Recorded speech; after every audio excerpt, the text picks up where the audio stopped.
We're pleased to bring you a conversation with Dan Schurr, chair of the CHS Board of Directors. Dan, thank you for joining us today. Well, thank you for having me. I am excited to hear a little bit about your operation. Can you tell me about your farm and your family? Sure. So we are a corn and soybean farm. We operate in the eastern side of Iowa, and pretty simple farm. We raise just corn and soybeans with my wife and my family. Awesome. So as you think about cooperatives, I know that cooperatives have been in your family for generations, but I would love to hear a little bit about how your family got started in cooperatives and why you've chosen to stay so active. So there is a long history. My grandfather was involved with the cooperative, and we bought at that time. That's where you went to get everything. Everything you bought was from the cooperative. Gates and supplies and lumber and everything that you needed for the farm was there. My dad then was on the local co-op board, and when I was a very small boy, he used to take me. At that time, they would go and audit the uh, the cooperative, and you'd go and you'd count the grain and you'd count boards. And so I was a young guy. They would have me go to the lumber yard and they would have me weigh nails and count nails and things like that. So I got involved very early in the cooperative system. We've used the cooperative all of my life, and a very important part of our operation here. And I had the opportunity to go on a local cooperative board. And then from there, I had the opportunity to come on to CHS. So, been involved all of my career with the cooperative system. So tell me a little bit more about the CHS Board of Directors. What is the role of the board and how do they get involved in the governance of the cooperative? So, the CHS board probably is no different than any other board that you may serve on. You have some obligations that you have, and probably the one that most people are very aware of is oversight. You have a responsibility to make sure that the company is operating appropriately, has the right risk controls and policies and procedures in place that allows them to be successful, but do that in a way that's has a risk tolerance that you're comfortable with. The probably second role that most are familiar with is strategy, vision, to make sure that the company is in the path that you think it should be, and that aligns with your owners and what they expect of the company. And then probably last thing that maybe people don't normally think of, but I think is very important for a board to do is to make sure the culture is right. Making sure that the company is upholding the culture that our owners, our stakeholders expect, and that is a large group of stakeholders in the case of CHS. We have our owners, our customers, our banks, all of those that we do business with.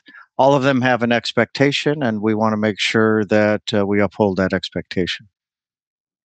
Yeah, we truly have a purpose at CHS. We're creating connections to empower agriculture, right? And I think whether you look across a large co-op or a small co-op, they are literally trying to do what they can to help their farmers get what they need and get the job done, just in a different way, which is really exciting. I mean, clearly you've been around cooperatives your entire life. Your family, the farm has been around cooperatives. As you look to the future, what do you think, Dan, in terms of cooperatives and how do they continue to stay relevant for the farmers of tomorrow? So, I think it's interesting. If you look at the cooperative system, it's most of us started in the last century, early in the last century, and at that time they were probably a group of farmers that got together and said, I can't do something by myself. Maybe as I can't get fuel.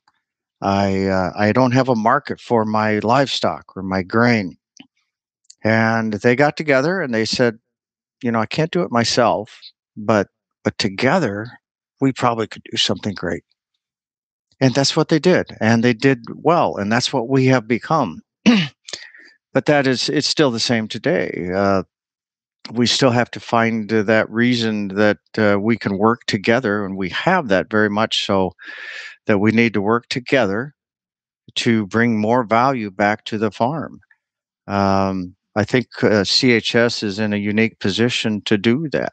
We are a global cooperative. We're a cooperative that maybe is not what most people think about it when they think about their local cooperative or their electric co-op, which is a retail co-op that interfaces directly with the farmer. And we do that. We do that and for a portion of our business. But where we really bring value is our global reach and opening up the world to me, the farmer, so that when I sell my grain off of the farm, my participation just doesn't end right at the end of my driveway, but it continues on, and I continue to participate in that success of CHS. So that when my grain leaves, it may go to my local ethanol plant, it may go to a processor, it may go to feed, but I also open up the opportunity to the global market. And I have that view that says that, I can sell it here locally, but I can sell it all over the world because of my cooperative and because of their actions and their global position. So I believe there is a strong need for this cooperative system to continue and to continue to work together and open up that world. To give you example, we operate all over the world. We're a quiet company. CHS is a quiet company, but we operate all over the world and in many countries, and we're creating those connections that allows me to get fertilizer from the Middle East and sell my grain to Egypt or to Vietnam and be connected throughout the world. And I couldn't do that without the cooperative system. So I do think there is a strong relevance to the cooperative system and a need that I have on my farm that it continues to be strong. So if somebody wasn't a cooperative member, if they're listening today, what would you tell them? That's something that's interesting because we talk about that in the boardroom. Is how do you get someone that's not involved with co-ops to understand the value of them? Because there's certainly most people that do get involved really see what the cooperative system does for them, and so how do you get that person that's not? And when I think about it, I think about the transactions that typically take place. And you buy a product. For instance, you might buy a product off the internet, and the first time you do it, you might buy the cheapest product. And then you realize what you get, and you might not get what you paid for. And so then you start developing a value statement, and you say, well, I'm willing to pay X for this value. And it might not be the cheapest. It may be more than that. It's something that they've delivered, the products they have, plus the services that they deliver, and you put a value on that. So I would encourage those that aren't part of the co-op system to think about that in their value statement, that a cooperative is there to service their owners, which are the farmers, or which are their owners and their customers. They're one and the same. So we are constantly looking at what is the best for the owner, the farmer, and that's kind of unique. It is very unique, I should say. Our competitors aren't doing that. They're looking at the market and trying to figure out what's the best market for them to be in.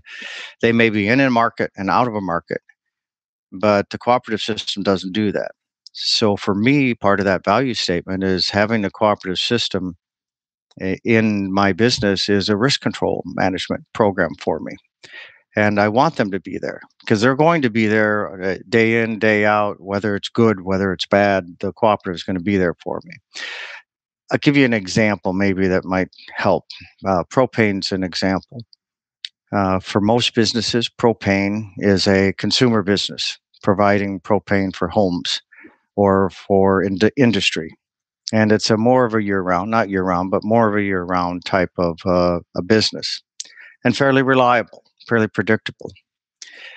You enter in a farmer, and a farmer says, I want propane for my grain dryer. and I need a lot of it, but I only need it for a couple weeks, and I need it maybe every 2 or 3 years. Well, that's a tough business. That's a tough business to be in. But cooperatives do that for our owners. So we're storing propane. We're storing it everywhere we can, filling up tanks, filling up trucks, filling up rail cars, putting it underground in caverns throughout the year so we can supply that farmer just in case he needs it. That's just a great example, I think, of what a cooperative system does and how you might want to think about that and add that into your value statement as you're trying to decide whether you should be purchasing or being a member of a co op. That idea that we're planning for the long term is just really something that has never been lost on me.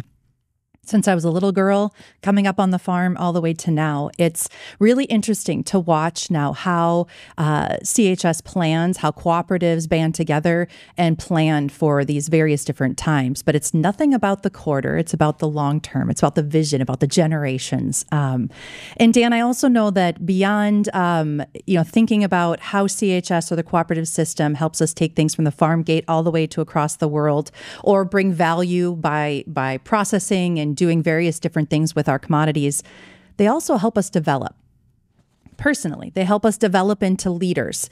Can you share a little bit about your journey in terms of cooperative leadership and development, and what CHS and the cooperative system has done for you and your family in that regard?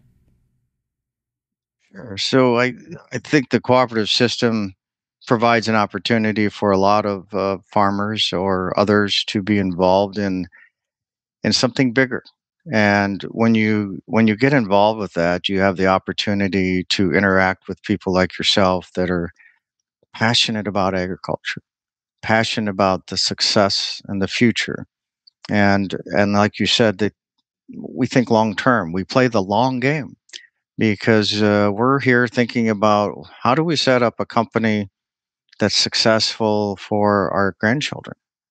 We're not thinking about the next quarter. We're thinking about 10 years, 20 years, 50 years into the future. Very unique, but very exciting discussions to have. And so that allows us to develop our thinking and to view the world a little differently, um, and allows us to invest differently. And it expands your mind. I think it's a great opportunity for anybody that wants to be involved a little farther in their leadership. Certainly look at a cooperative a board as an opportunity for you to do that, and it will certainly bring some value back to your farming operations or your business or your job, whatever you may be involved in. And the connections that you make are invaluable, and it's just been a great opportunity for me. Dan, it is always a pleasure to chat with you and to hear about your family's journey in the cooperative system and your excitement and passion for being a part of CHS and the cooperative system as well. Thank you for taking time today to talk a little bit and to share some of your experience with the cooperative. Thank you. I really enjoyed it.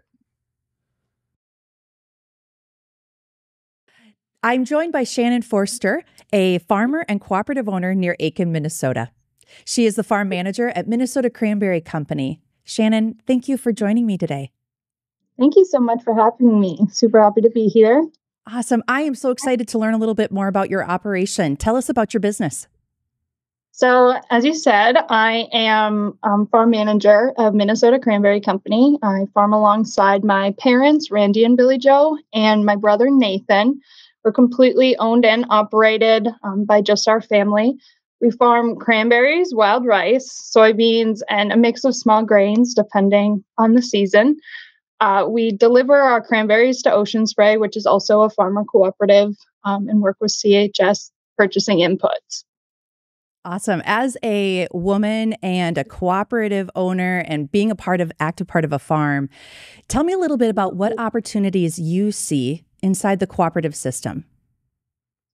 I think that the biggest opportunity that I've had so far and the opportunity I'll have in the future is just the ability to give a voice to the rural community. I found a little bit of a niche for myself and being able to share not just the goals for my family, but then other families. I work with CHS on the resolutions committee. I've had opportunities with Ocean Spray, being able to represent farmers in Washington, D.C.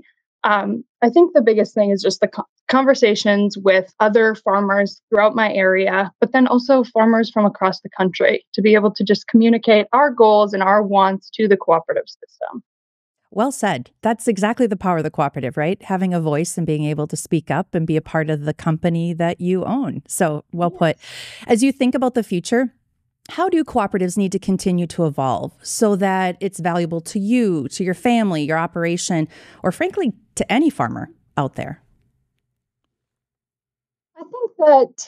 I don't think that evolution is going to start in the boardroom. I think that the future of the cooperative system is the future of the American farmer. So I think those conversations need to start at the farm, connecting the upper management of the cooperative system to the farmer, and giving not just new farmers and young farmers a voice, but then also our older generation that have a lot of wisdom to offer to the business side of the cooperative a voice, to be able to represent themselves and represent their farm. Shannon, as you were making decisions to return to the farm, and as you make decisions in your farm manager role, how do you make those decisions, and why do you continue to go back to the cooperative versus others? I think it's the integrity part of being able to be connected with people across the world. I've traveled overseas. I've met with CHS partners in different countries. The biggest is just the connection to other farmers. I mean, as we say, creating connections to empower agriculture, that's something that runs really deep. At a very young age, when the farm turned from my playground to a business, I remember having a conversation with my dad and saying, yes, fuel is usually cheaper through this company, but this week, if we go to this other company, it's 5 cents cheaper. And my dad quickly explained to me why we chose this cooperative fuel company to fill our tank, and the integrity of being able to use that company to connect with other farmers, but then also having a stake within the company for our voice, but then also the commonality of being able to share that with other farmers. Shannon, thank you. I really appreciate you taking time today to talk a little bit, share a little bit about your story, and congratulations to you and your family on all the success with your operation. I look forward to hearing more about you and your farm in the future. So thank you for joining us today, Shannon. Thank you for having me.